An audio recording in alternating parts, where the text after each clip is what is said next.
We are live now. Hello, everyone. We are very happy to be live now with Theodora Scarato from Environmental Health Trust. So first of all, we thank you very much, Theodora, to accept this invitation. Sorry for my English, but we try our best to have a good conversation. And we invite you because we saw last week the participation of EHT on a court of appeal against FCC. So that was very inspiring for us. I think very inspired for the whole world. And we invited you to talk a little bit more about Environmental Health Trust and about this appeal that happened last week. So good morning. Thank you very much. Thank you very much. And thank you for inviting Environmental Health Trust. We in the United States are watching what you are doing with your group of scientists and citizens and people who are working with tremendous effort. So I'm thankful and honored to be talking with you today. Thank you very much. So could you explain for us how EHT started, like what year started this work, this institution, this movement? Sure. So Environmental Health Trust has been working on this issue for over a decade.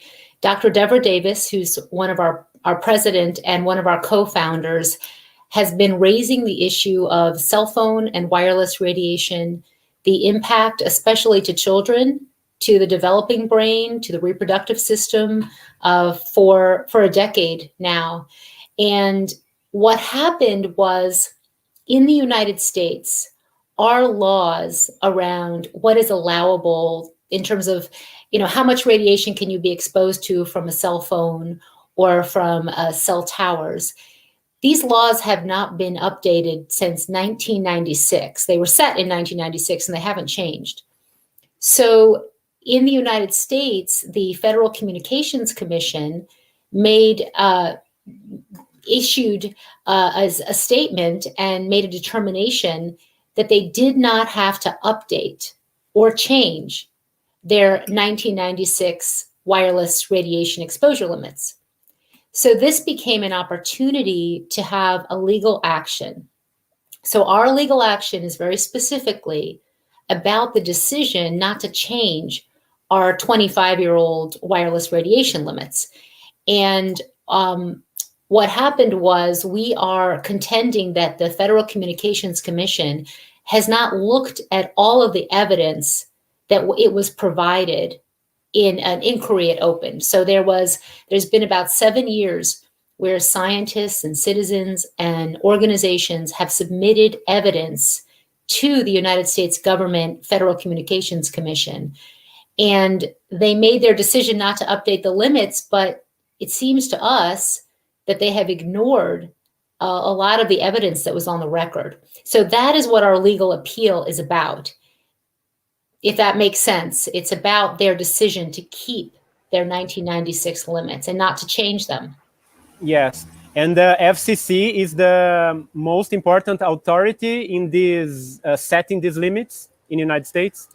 So they are not a health and safety agency, but they are the agency that makes sure that the regulations are followed related to cell towers and cell phones in the United States. So they make sure that the regulations are being followed. But we are contending that they haven't, they need to look at the science showing harm to birds and bees, harm to trees. They need to look at the science showing that children are more vulnerable because they have developing brains, and there should be special precautions. The people should be informed. The people should be informed that cell phones emit radio frequency radiation and that they're not even tested touching the body, for example. But the FCC has maintained that there doesn't need to be any additional action to inform the public about cell phone radiation and how phones should not be in body contact, not in your bra, not in your pocket, touching close to the body. The FCC is saying that the public is already informed through what they're doing, but I mean, I guess I would ask you, do people really know about this? Do people know that phones are not even tested in body contact to the body? Yes. Yeah. Our friend Roberto Carlos entered, so we invite him to enter in the conversation. Roberto Carlos. Okay, nice to meet you. I'm Roberto Carlos, and I work in public prosecution here in Brasilia. And I have worked with this team 10 years. For 10 years, and I have really many difficulties to introduce it here and to discuss it with the authorities. Because normally you have the company of phone operation that lead the discussion and that try to say to the people that it's impossible to change the status today, because otherwise they won't have a good transmission of phone for our activities nowadays. So this is the first problem you have in Brazil. Even though people doesn't know about the problem that could cause, especially to have the phone close to the body, as you have just say, you have this problem with the authorities. You don't have a public policy about this theme in Brazil. Even in different countries, because I do work as a trainee in health organization in Geneva for 2 months in environmental department. And there is a study, as you know, this study that there's decades doesn't have yet a conclusion. It's normally because they have the contribution of money from the companies that is responsible for the phones. So it's very strange that you don't have a conclusion today. In the beginning, they didn't say that phone use could cause some problem to the people, but in 1919, Japan, I think they declared in Lyon, France, in one meeting that the use of phone without cell phone without phones could cause problems, health problems. So it was the first time that the health organization declared this, but you don't have any evidence today about the transmission. I mean, I don't know the term in English. The structure to transmit this kind of electromagnetic field to do the phone to work the phones. I mean, in Portuguese, you see ERB, but in English I don't know the name.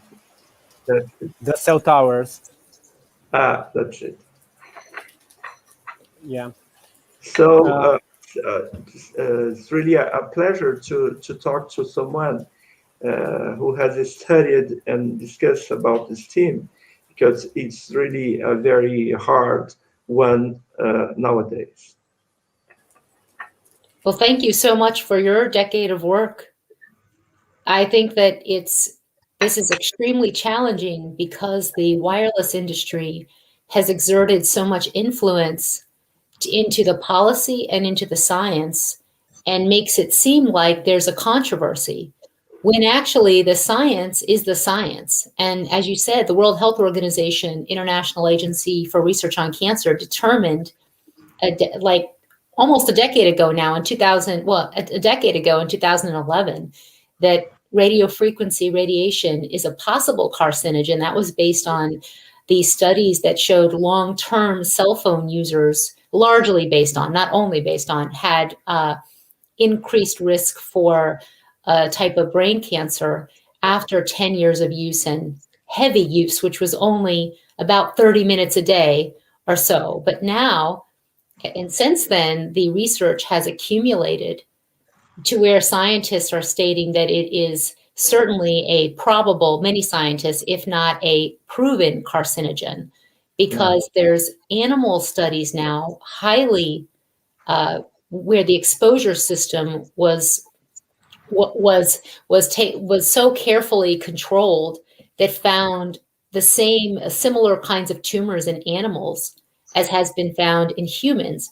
And that was at very intense levels of exposure, mimicking a phone to the head, as in the National Toxicology Program study, where that's a US government study, a $30 million study that our federal government wanted the National Toxicology Program to do in order to see what long-term effects might be in an animal model. And then the Ramazzini study in Italy, which used much less lowers of radiation comparable to a base station, the cell tower networks, not to a phone to the head, but to a lighter level of exposure, low level. And they found increases in the same tumor types. So that, in combination with all the research on oxidative stress and the cell studies and the other animal studies, and more human studies that have looked at reproduction, we are waiting for the World Health Organization to have another meeting where they can look at all of the science. They have been advised to do so, the International Agency for Research on Cancer, but right now that hasn't happened yet. So until that happens, we don't have our next determination by this expert group out of the World Health Organization. And it might take a few years for that to happen, if at all, because of the politics of Theodora, I have a question. What is your expectation of your guys from the last week appeal? You had like these 3 judges. They are like looking at your case. And what are your expectations of this case? Well, we don't know how these cases will go till we have the final ruling. However, we had our oral arguments. So that's when we've already submitted our briefs. We've submitted our replies to the FCC. And then we had a 3-panel, three judges, and time for the judges to ask questions.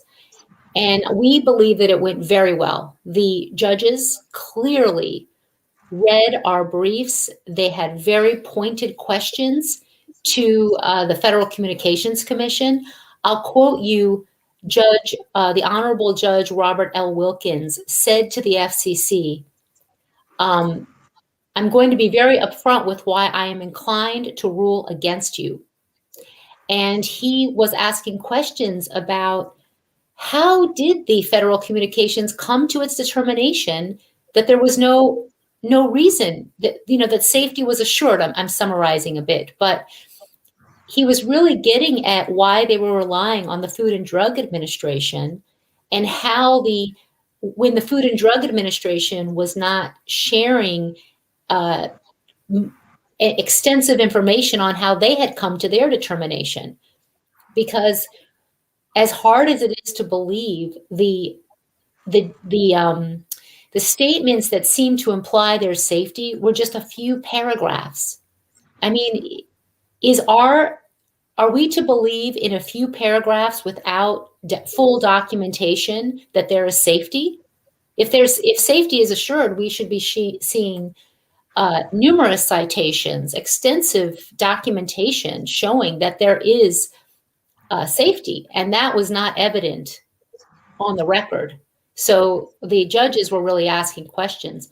I'll quote Judge Patricia Ann Millett, who said, "So I'm trying to understand how the FDA coming back and talking about cell phones that are in a holster where no one keeps them anymore, or in a purse where they're not being used at all is, and looking only at cancer, is it all relevant to an inquiry into the effect of this radiation from multiple devices used in entirely different ways now, in entirely different volumes throughout the population, including children who live on iPads?" So they were really understanding what we were raising in our legal appeal. We were saying the issue of cumulative effects has not been looked at. The issue of long-term exposures we haven't seen safety demonstrated. And all of the science that's on the record has not been addressed by the FCC in their response. So, and especially with children, this was one of our most important, well, we had several, but what really important piece was around children. Children are more vulnerable. They have developing brains. They are not little adults. You can't just say, we'll make the model to fit to a child. A child's brain is developing, so even little exposures can have big effects in children and in pregnant women. So this was, we are cautiously optimistic, but we hope that, the judges will make the best determination in this case and look at all of the evidence before them. And how the site sees this appeal in terms of discussion in the United States now. How is it in the discussion? No, for the society, how does the people see this appeal? Well, I think there are many eyes on this case. In fact, if you go to the court's YouTube, where they have you can listen to the entire oral arguments, this case has many more views than the cases before it. So it's really being watched closely because it goes to the heart of the problem in the United States, which is that we have limits that are outdated. The other aspect of this case that's very important to environmental groups is something that we're raising, which is that there has been no environmental review. The limits that we have were not set for birds or insects, wildlife, our natural environment. And because of all the antennas that are being proposed and being built in the United States in the name of 5G and 4G densification, this is increasing the exposure to wildlife. And yet the United States has not taken a hard look at the impact that this will have to our natural environment. So that's another important piece. And we're thankful that environmental groups are starting to look at this and see it as an environmental issue. Do you have a special politic about health and environment as you have in Europe, especially in France? Do we have a special politic? No, we don't. But in Europe, they have the same politic for environment and health, because the team you were discussing about, it touched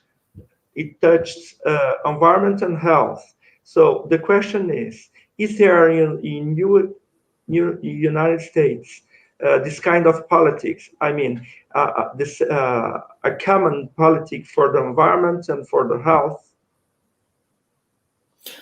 Well, we have a law that we believe should be followed, which is about environmental policy, the National Environmental Policy Act, which would ensure that there is that the environment, impacts to the environment, which include humans, is adequately evaluated But that has not happened certainly with the rollout of 5G in communities.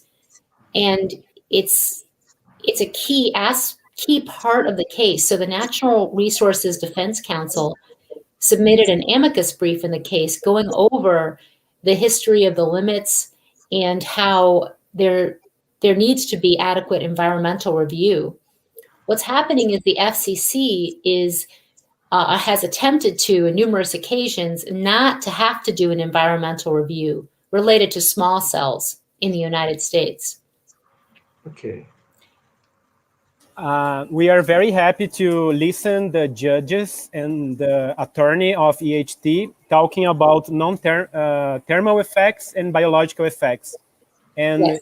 in some moment, even the judge was aware of the difference of just thermal effects and biological effects. And the woman that was talking in the name of FCC, I don't remember her name, but I remember she said something that is not scientific proved that biological effects exist. So this was very impressive for us to listen, and I was happy that even the judge was saying that the FCC is ignoring the biological effects. What do you think about that? I was very impressed that the judges understood the term, because that was something that sometimes it takes people a long time to understand what we're talking about when we talk about biological effects or thermally based effects. But yes, I was quite impressed and that was why we know the judges read our brief. They really were thinking about it and looking at what we said, because they understood what we were talking about. They understood that the way that we test phones and the way we measure cell tower radiation, that those limits that are the threshold benchmarks that are used are only based on the outdated, no longer accurate paradigm that heating is the only harm. And it's only about heating. And that goes for this 50-fold safety factor, which is actually non-existent. It keeps being raised. There is no 50-fold safety factor. And even if there was, it would only be based on the thermal is the only harm concept, which is erroneous and doesn't apply. We know there are biological effects. I mean, that's documented. Even the scientists who are putting forward ICNIRP limits would, I believe, confirm that there are biological effects from non-ionizing radiation. What they say is that those are not health effects, which we find, which we would counter and say that, cancer and oxidative stress, these are health effects. These are affecting our health, certainly.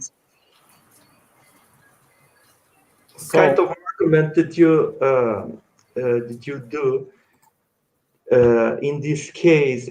Was it a precautionary principle? Actually, we are stating that the science is the science.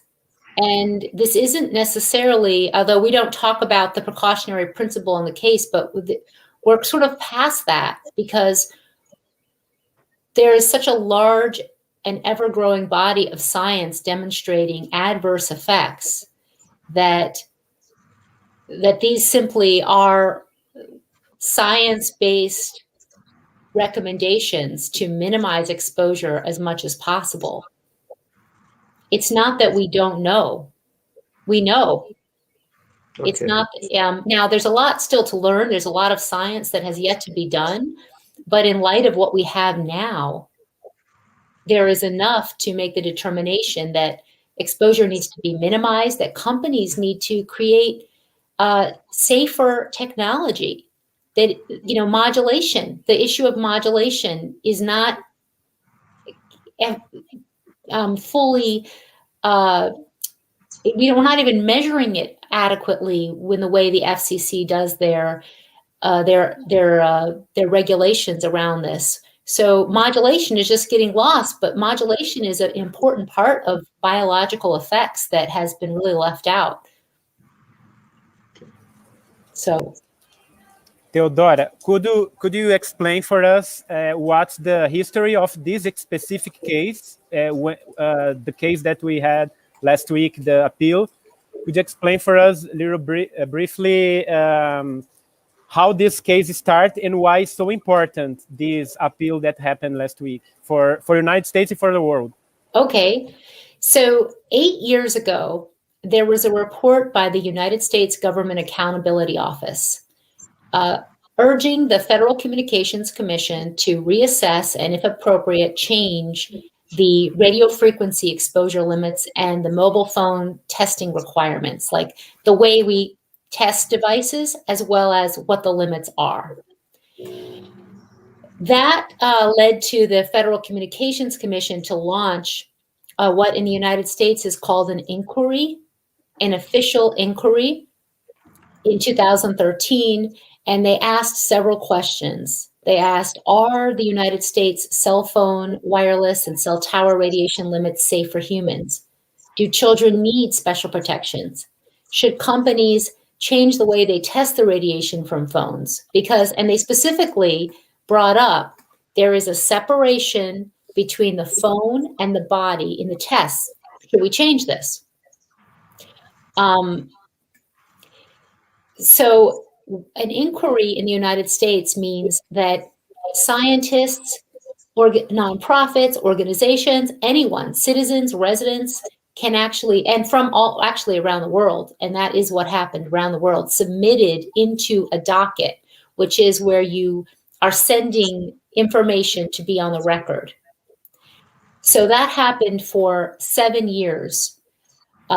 Environmental Health Trust sent our published science. We sent numerous publications. Many scientists submitted information, as well as people who had been harmed by wireless non-ionizing radio frequency. They were submitting their personal testimony about the impacts to their lives and how when they tried to get accommodations, like having reduced exposure because they were getting sick from exposure, how they were denied those accommodations because agencies were stating, well, the FCC limits are the following, so we don't need to accommodate you. We don't need to give you what you need for various reasons. So all of this was put on the record. Then, after over 1,000 submissions, the FCC made a decision. They closed the docket. That means they said no one can submit anymore. We are making a determination based on this information. And they determined that there was no need to change their limits.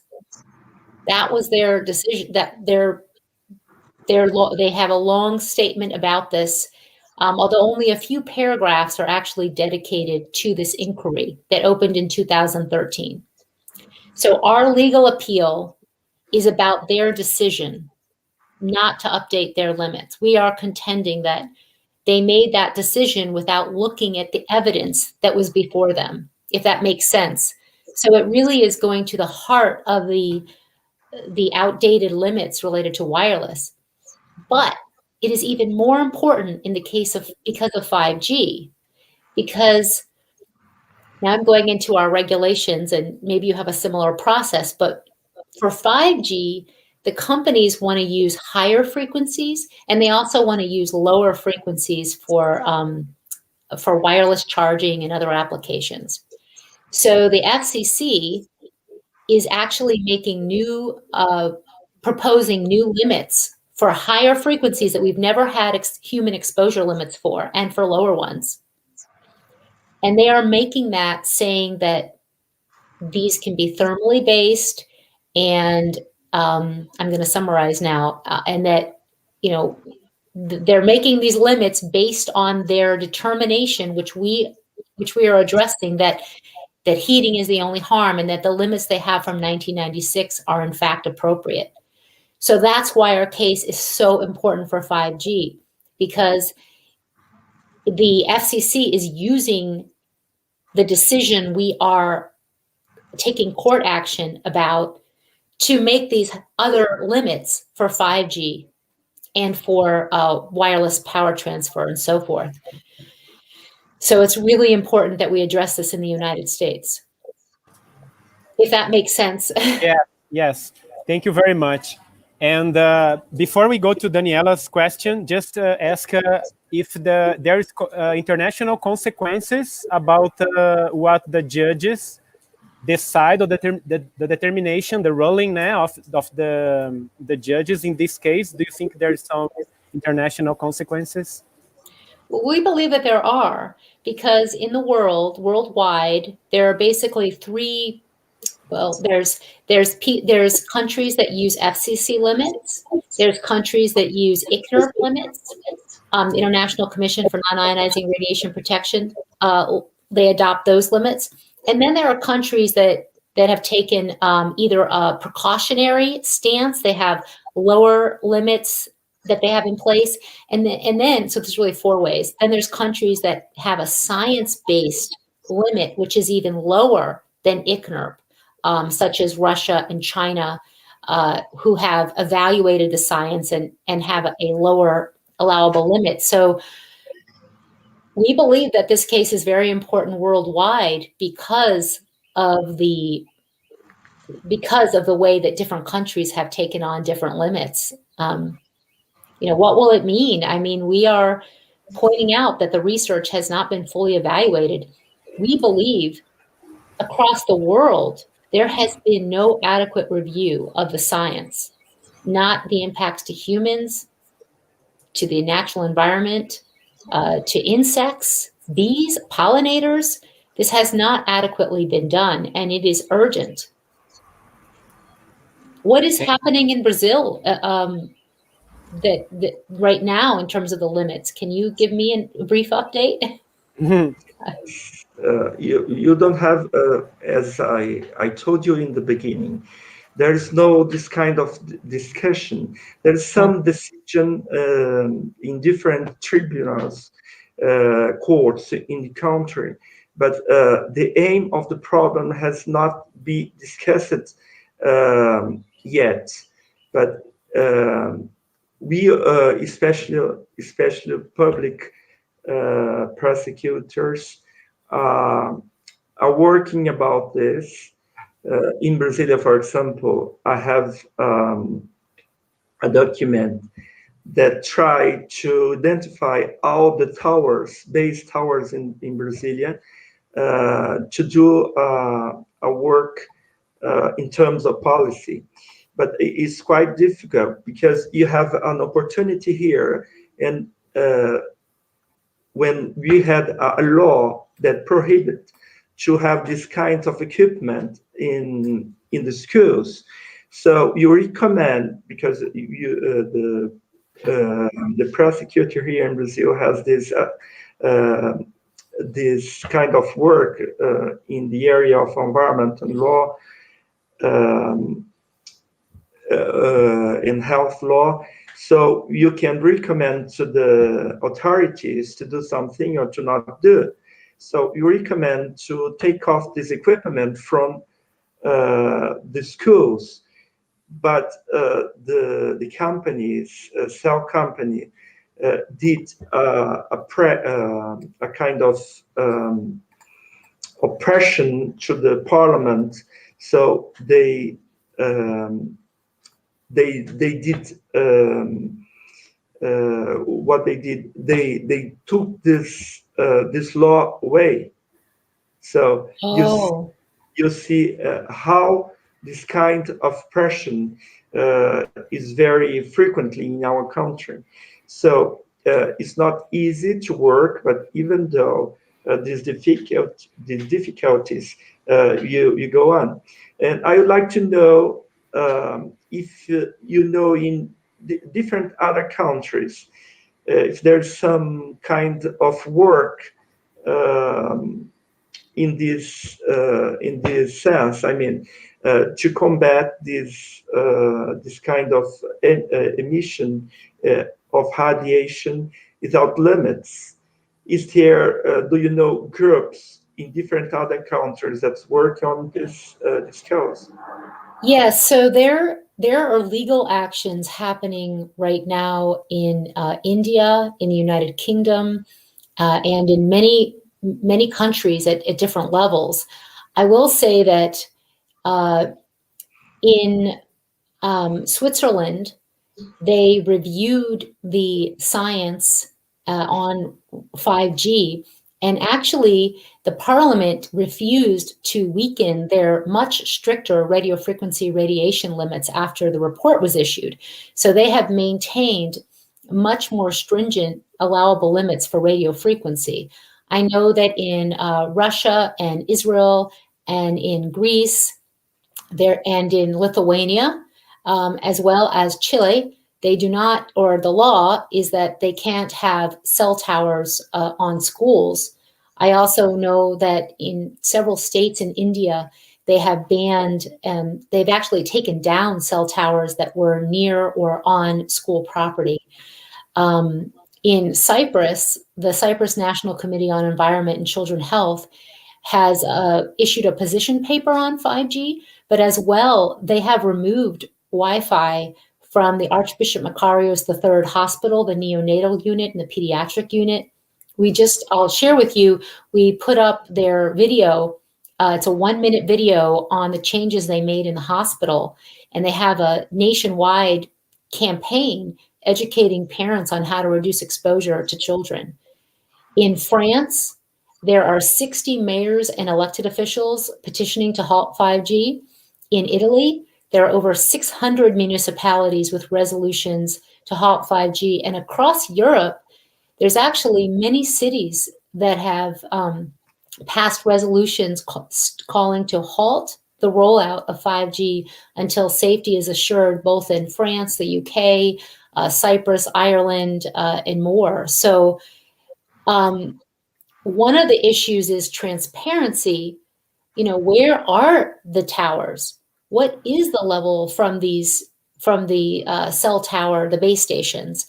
And one challenge we have is people even knowing where they are. So whereas other countries are already posting, they measure real-time measurements of the radiation. They put those measurements up so they're publicly accessible. And this is what we would consider to be a very important first step. It's, past due. Every country should be posting where are the towers, what is the radiation from the towers, and where are they being proposed? Because until we have that, we don't even know what we're dealing with. And I guess my question is, with Brazil, just scientists from Brazil have published numerous studies on this issue. I just saw it was a study called The Effect of Continuous Low Intensity Exposure to Electromagnetic Fields from radio base stations to cancer mortality in Brazil that found higher exposure to radio frequency radiation from base stations was linked to increased deaths to all cancers. You have some incredible research coming out of your country by your own scientists. Yes. Yeah, I would like to add something that Roberto Carlos said about the situation in Brazil. We actually had this very good scientist, and we produce very good papers on this subject. And we like to highlight some cities in south of Brazil, like some cities in Santa Catarina state, is a state in south of Brazil that had like 2 cities that could have a stricter regulation just in the city, not in national level, but in 2 cities. But this was 20 years ago, and some regulations changed, but around 2001, 2002, they got approved these stricter regulations close to Austria, close to Salzburg in Austria, the same level of Salzburg. Oh. So the city is called Criciúma and Sara in south of Brazil. Are they still in place? Are those limits still in place?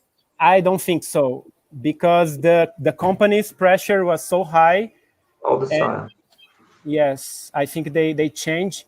Maybe Isara, I think is still some kind, I'm not sure.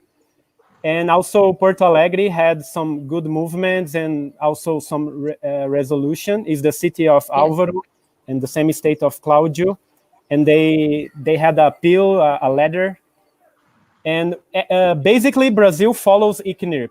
The regulation of Brazil follows what ICNIRP said. That's why we are doing a movement of writing a letter to WHO to review, to update their levels, because we believe that's the way. We cannot, because the Brazilian authorities always will say, we follow ICNIRP. ICNIRP is the world authority, so we follow ICNIRP. So we realized that we should focus on ICNIRP and WHO to update this level. So that's we are doing this movement. But ICNIRP limits, there are many deficiencies in terms of the adequate protection. For sure. They don't even deal with bees or insects or birds. So this is not, it's not just that there's scientifically not protecting against health effects. It's that they were not developed to protect animals. So I think that from an environmental perspective, this is one area that this is something that can be raised, in Brazil, is that you must protect the trees and the bees and the birds and the trees. I mean, how can we have limits that were never even set to protect? It's not, I think this is really, really important. I'll add one thing. In some countries, the wireless companies have put millions of dollars into having them change their limits, just like you're describing. So sadly, recently in the Ukraine and Poland changed their limits, which were far more strict, to allow more radiation because of heavy lobbying by the wireless industry. And I'm just thankful that your organization is working tremendously on this issue. It can't come fast enough.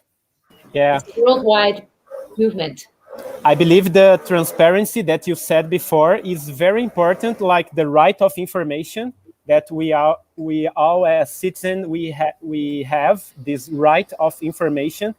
So the transparency, I think, is very strategic to ask for the federal commissions, because they cannot deny from the citizen the right of information. And that's also because it's a very technical subject. Even if the people know, this is the radiation in this neighborhood or in this street, but how can you guys work with like the education or like to make people know what means this information that comes from transparency? You understand my question? Yeah, I think that's the work that needs to be done, which you're doing by having this video that clearly you've been working on for a decade or more. That's important, is getting people educated so that they look up from their phone and start to think about what this could mean. We think that the scientific imaging done by Brazilian scientists on the absorption of the electric field into the body is an important piece of science to share, because it's invisible, so we can't see it. So it's very easy to ignore this issue or to just think, I love my phone. I don't want to be bothered with this. But when you look at the research coming out of Brazil from Claudio Fernandez and Dr. De Salles, all of this research is critical. It shows this is going into our body. We can't ignore this. This is going into our body, just like we eat food or, we breathe the air. Our body is being impacted by these, by these fields. Yes, that's the very important job from our education job, to make visible the invisible. This is very important because it's invisible, so it's harmful less. because it's invisible. So I think there's a lot of work on education or make the invisible visible, and to, you know. Yes, maybe Professor Claudio Fernandez research that we helped to support, that studies that looked at the field into the brain of a child compared to an adult, but also virtual reality, where they are, for 5G, they're putting phones all across the United States, I'm sure in Brazil too, they're putting phones into these cardboard things or right in front of the eyes of children. And where are the limits that ever looked at what was safe for a child's eyes? I have not seen any limits that were designed to protect child's eyes that even looked at what would the impact be to their eyes. Whereas out of Brazil has come this research, looking at that. What is the intensity that you would get into different tissues of the eyes and the brain and so forth? All of this is critical. And I think that parents, if they can see this, they will start to want to get educated on this, because it is a little hard to understand. I mean, it took me a while to understand this. I didn't know what a thermal was, a non-thermal. This was all new to me a decade ago. And it took me time to understand it. So the more you create information to educate people, do you have an educational campaign going?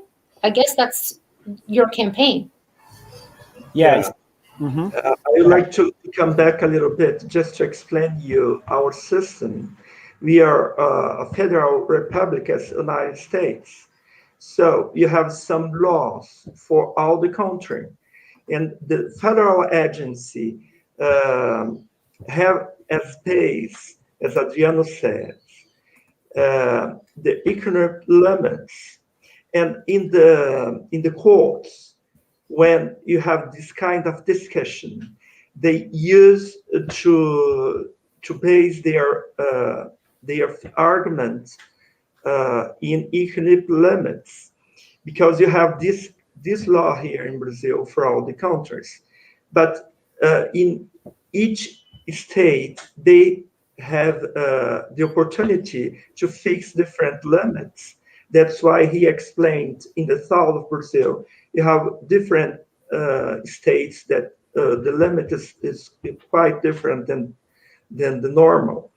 But the argument still yet by the companies when you have a litigation is exactly the opposite as you discussed here. They used to say there is no conclusion of science yet.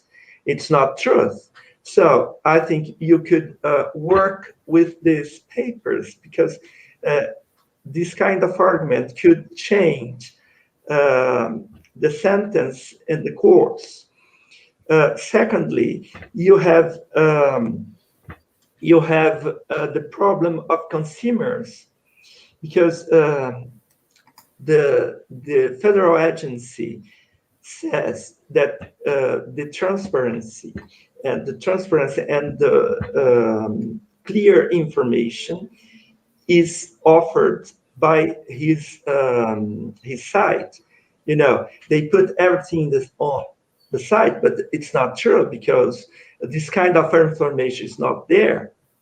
So I think you could disperse and initiate a very good debate in Brazil about the consequence of the use of this kind of cell phones, or this kind of machine, because people doesn't know. That's the problem. That's why I suggest Adriano to create a national forum to have this kind of discussion and for the education.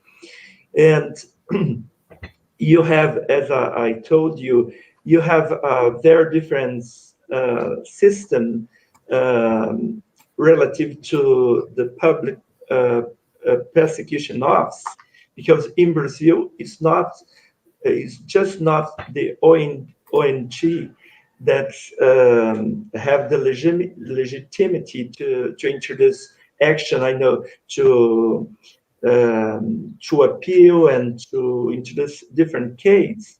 The public prosecution office has this charge too. So you have a specialized prosecutor in the area of health, in the area of environment, as me, in the area of consumers. So you could do a different work with these professionals, trying to show that the limits from ignorance doesn't protect the natural belongs. I mean, the trees, the animal, as you said. I think that could be the beginning of this discussion and a different view of the problem here in our country. Let's see some questions from the people that are watching us. Okay. Aline, can you put the first question, please? Daniela, so Theodora questions. So the intention of the lawsuit against FCC is to have the right of information with regard on the limits exposure. This is the second part. And it's decreased to a level that's safe and tolerable to all kinds of life in the planet. Regulation with regards to where the cell phone towers are installed and routers. The third part. Outside of schools and hospitals as a way of protective regulation.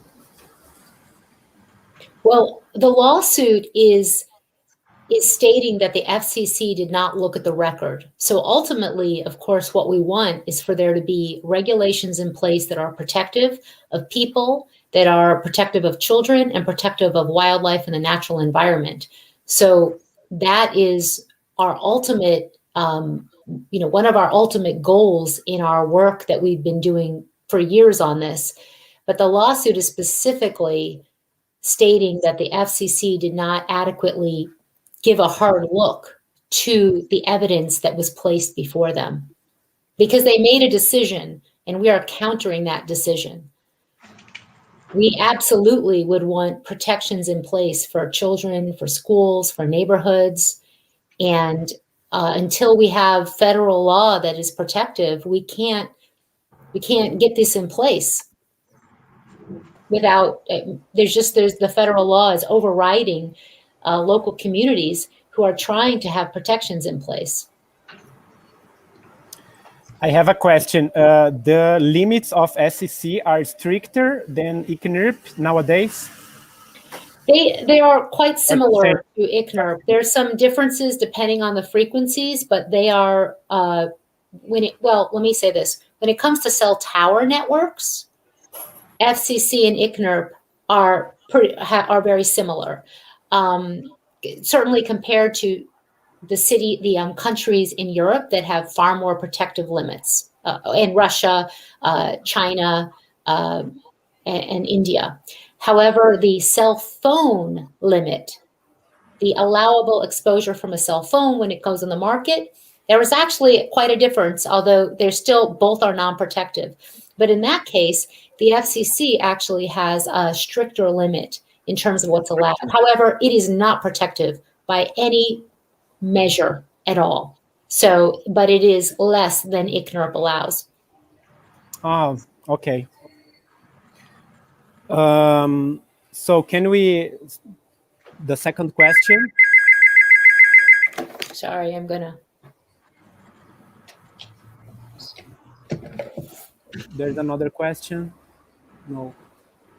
I can't tell what I don't know what how I would find the question. Is it what's in the chat? The private chat? Comments. Oh. Okay, there's a comment from Claudio Fernandez. Can we put it on?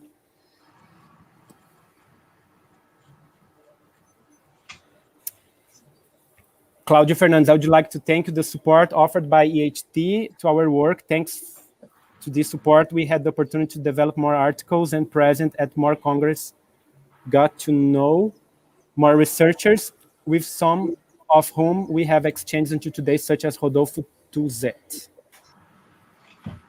Well, I want to say that I am honored to be working with Professor Claudio Fernandez and Professor de Sales and the team out of Brazil. It is our honor, because I think that the work is tremendous, and we would like to support your work in any way. And we also, I'm honored. So I think that you're very lucky in Brazil to have scientists who are working on this issue and who understand it. So I hope that, I'd love to see their presentations, and I know they're working very hard. It's quite challenging to be working on this issue in any country. Yes. And it's courageous. Yes, it's very challenging because we are living as a scientific negation. I don't know how you call, like, to be non-scientific, the same like we are experiencing COVID-19 and these other subjects. We have the same as the science is struggling to have their role, their place in a moment that we have like major authorities saying whatever they want about anything with no scientific basis. So we are struggling to have more, giving more voice to the scientists, specifically in this case, because I believe that's the way to protect life, animal life, and plants life, trees life, because as you said, we have very important issues in the environment and in the health. And I ask you if there's some other organization and groups in this lawsuit with you guys, or just EHT with? Oh, I'm glad that you asked that. So we filed in the DC Circuit Court. Children's Health Defense filed in the California Circuit Court, and then our cases were consolidated. So our briefs are submitted jointly, and the oral arguments were a joint presentation of the arguments. And there are 14 petitioners actually in the case, including Consumers for Safer Cell Phones and numerous individual petitioners as well. So this was not just Environmental Health Trust, although our legal team has expertise in the Administrative Procedures Act and the National Environmental Policy Act. And we really thought long and hard before taking this on, because it's not, we haven't, this would be our first legal action of this kind, but we knew that we were in a good position to do so. We also submitted, I think our scientists, over 60 of our submissions are considered the evidence used in the index for the case, although we submitted more than that to the record at hand. But it's very important to anyone watching around the world to have the evidence submitted on the record, so that when it comes to the legal challenge, which you ultimately may do, you can point back to this information. Don't hesitate, just get it all on the record. All of the science out of the Brazilian researchers who are publishing on this, that should all be put onto the official record. I also want to point out a paper was just published, Electromagnetic Radiation as an Emerging Driving Factor for the Decline of Insects by Alfonso Balmori, which is pointing to the science on the impact to insects as a factor. Every day there's new science being published. And we try to categorize it and get it out. We are still submitting to the FCC record. So right now we have other inquiries that are open that are streamlining 5G or have to do with wireless frequencies. And we are submitting to the record now, at least once a month, or we are putting more information on the record, so that if not us, but whoever decides to do a court case will have the science to back up what their argument is. Yes, and another strategy that we are thinking about is about electrohypersensibility, and all the people that relate, that feel these symptoms of EHS. So this is much more known in the United States than in Brazil. I'm sure in Brazil, 99% of the doctors don't have any idea what EHS is. And I think a lot of people come to the doctors and tell them, I'm feeling headache, I had insomnia, and I'm feeling dizzy, and I'm feeling confused and tired, and my immunological system is bad. And the doctors don't have any idea. Most of the doctors, I think there's maybe some doctors have this knowledge, but we are thinking about a very large campaign about giving visibility to EHS. Like you have other groups of people that suffer some specific disease, or some minorities that struggle for their society visibility. So we believe that EHS deserves visibility. So I ask you if you guys have thought something about visibility of EHS, and how do you think like the medical, the doctors work with that? So this is an important aspect in our case also, because to the FCC record were numerous submissions by people who have electromagnetic sensitivity and who have not been able to get accommodations in from a smart meter or in school and so forth. We think this is key because the FCC completely ignored these submissions. Now, in the United States, we've had a number of public news stories that have featured people with sensitivity who've not been able to get accommodated for, some smart meters were put on their homes and they're trying to get it changed out and they're told they can't, for example. So the problem with this issue is that there's a lot of science out there influenced by industry oftentimes, or with ties to industry, which seems to make it be a mental health issue rather than a physiological, biological issue, of which has been shown in studies in terms of biological impacts to people from this radiation. But most recently, I hope that you're aware about the National Academy of Sciences report on the impacts to diplomats. There's been diplomats in several countries that have had headaches, neurological problems, all kinds of physical issues and neurological issues, of which the National Academy of Sciences put forward a report that the most plausible reason that they're being impacted is pulsed radiofrequency radiation. And this is what the diplomats are displaying is, of course, what people with electromagnetic sensitivities are reporting. Dr. Beatrice Golem had published a paper which was presented to experts in the US government saying exactly that what you are seeing in the diplomats is what what people with electromagnetic sensitivity are reporting, what the impacts of electromagnetic radiation are. And they actually did brain imaging showing damage to the brains. And I don't know if you know that in the United States, firefighters have called for not having their fire stations have cell towers on top. And that goes back to research that was done many years ago, where they did brain imaging of firefighters and found damage to their brains. Susan Foster, who's a medical writer in the United States, has talked about that, and I can send you that if you would like. But it's all part of the same picture. Yeah, maybe we could work together to find a way to do a worldwide visibility on EHS. Maybe choose a month or a day in a year.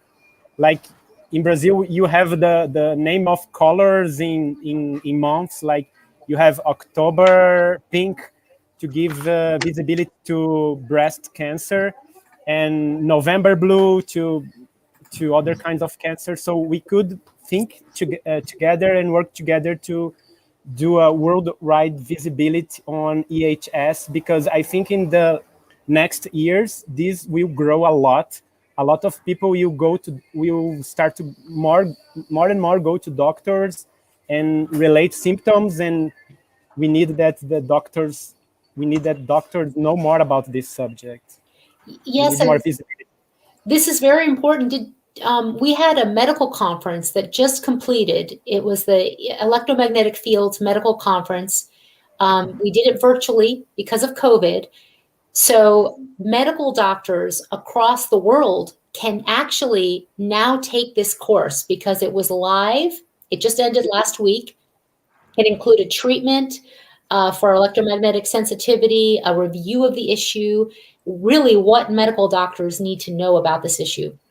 But now that it's over, the doctors can still watch the videos and take the course virtually and get continuing medical education for it. Now, we are hoping to have it translated into many different languages, and this is what is needed because medical doctors need to know when a patient comes in and they have headaches, like you said, they often don't know. But if they don't realize that they could tell the client, look, let's try, you want to do a whole diagnosis, but also to be aware of the issue of electromagnetic radiation, because there are so many people who are suffering from symptoms from overexposure, but they are not aware, and their doctors are not aware of the impact of electromagnetic fields. Theodora, this conference was just for doctors or was open? It was a medical conference, so you could attend if you were not a medical doctor, if you were a health professional. I'm a social worker, so I can get continuing medical education as well. But anyone can could attend. But if you're a medical doctor, it was for medical doctors, so it was to educate doctors, and you get a continuing education credit. You know, every year, as a professional in the United States, professionals have to go to school for a couple hours. I have about 30 hours a year to make sure that we're up to date with the latest science. And this meets those requirements. I'm sure in Brazil and across the world, medical doctors have something like this where you go to conferences and get credits. So it's EMF Medical Conference 2021, and it will be available for doctors across the world now to get credit. So Sylvia is watching us here, and she said she attended to the conference, and she will help with the translation to Portuguese. So thank you very much, Sylvia. I'm going to put a link in the chat. I'm not sure if I'm reaching everyone with this chat, but I'll just put it in there. That's wonderful. So the whole conference was on EMF. Only on electromagnetic fields. Oh my God, that's incredible. And we had some of the top experts in the world. Not all. It really, I hope that the next conference is longer and include more scientists. But it did have an incredible amount of information. We also made a film called Prisoners Without Bars, which is about people with electromagnetic sensitivity and chemical sensitivity. You're talking about raising awareness on this issue. That was screened, as well as Generation Zapped, I think excerpts from that. And we have on Environmental Health Trust, ehtrust.org, which is our organization's website, ehtrust.org. We have a list of movies that are about electromagnetic radiation. I don't know which are translated. They all need to be translated. But if people are translating and you have materials, we would love to see them and put them up on a page so that we can then showcase them as well. We have a question here in Portuguese. I asked Aline to put in Portuguese, IB Soluções. He's asking how you do the diagnosis of EHS. Well, that is discussed at length in the conference, and there's also some published papers on this. There are some challenges in terms of biomarkers, because it's not just like there's not one thing that then you can come to this conclusion. And I am not a medical doctor, so I'm only going to answer this to the degree I can, which is that doctors have a series of tests that they do, and they also have a lot of questions and a clinical interview that they do to understand the person's exposures, and also tests related, blood tests and other tests to understand more what's going on in the person's physiology. And I'll put in the chat, I have a list of papers where they write this up. If I put something in the chat, will it be able to be seen by everyone who's on the call? You can put in the private chat, then we put in the comments. Okay. Now, the Dr. Rena Bray, a medical director of the Environmental Health Clinic of Women's College in University of Toronto, has what? Dr. William Rhea. Rena Bray, actually. Okay. I'll tell you if you, I'm putting a page that has this information. She has a preliminary clinical practice guidelines in the diagnosis and management of electromagnetic fields sensitivity. In addition, the Austrian Medical Association has a guideline for differential diagnosis and treatment of problems associated with outdoor and indoor electrosmog. And I'm going to put those in the chat so that you have the links to them. Okay. It's going to take me a minute. We don't have here in Brazil someone that I know that's very specialist on EHS diagnosis. Would be very nice if you could suggest us a specialist that we could schedule a conversation like later in this month about EHS subject, because this is very important. So if you can think about someone that could talk with, like a doctor maybe, with property about EHS, would be very, very nice. I would be glad to. I think between Canada and Austria, there will be a doctor who could speak with you more. I'm not a medical doctor, so I am more focused on the policy, and I try to make sure that people have the information they need or know where to go to get the information that they need. So I'm putting in the chat Dr. Rena Bray's information and the Austrian Medical Association as well. And also Erica Mallory Blythe of the United Kingdom has a working draft on electrohypersensitivity as well. Oh, thank you very much, Theodora. Okay, I think we are reaching the end of our conversation. So we thank you very much, the people that were watching. A lot of people, a lot of questions will be recorded on YouTube. So later you can see all the comments. A lot of are in Portuguese, but some are in English. And thank you very much, Roberto Carlos. I would give the words to you guys to give your words. I just want to ask the last question. Do you know if there is a website specialized in this team with the information articles and different point of views? What is a good website that has all of the information? Yes, that have all the information. I mean, a special one is not specialized in different point of view, but with different articles, different professionals, and not especially medical professionals and so on.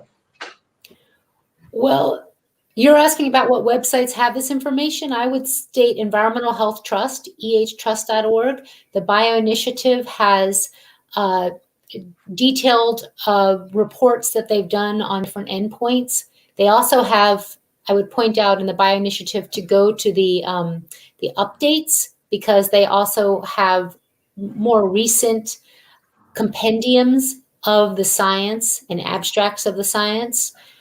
And there are many other websites around. Microwave News, if you're familiar with that is a journal online reporting on the issue, the policy, the science related to electromagnetic fields as well. And ORSA, of course. The Oceana, let me get you the link to it, actually.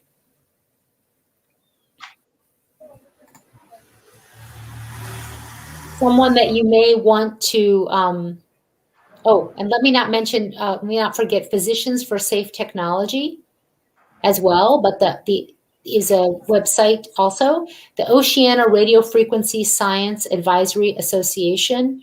It's a searchable database on the peer-reviewed scientific studies related to electromagnetic radiation. And they have been working hard in this field as well. And Victor Leach, I just interviewed him. I have on our YouTube, on Environmental Health Trust YouTube, we have a lot of our talks, which you are welcome to translate any of our talks and our materials so that you can share this information. But he talks a lot about ICNIRP and the inadequacies of ICNIRP limits to protect human health and the environment. Okay, and I would love to interview you. I just want to hear more about what's been happening in Brazil as well. So I hope we can connect after. I can have you on our channel talking about probably legal action in Brazil. You have to connect each other and try to build something here in terms of education and divulgation. Yes. Wonderful. So thank you very much, Roberto Carlos. There's the link to EHT YouTube channel. So thank you very much, Roberto Carlos. Thank you very much, Theodora, for your time. We look forward to work together to build this awareness in this very, very important subject to the future generations. Thank you very much. Thank you. Bye-bye. Bye. Bye.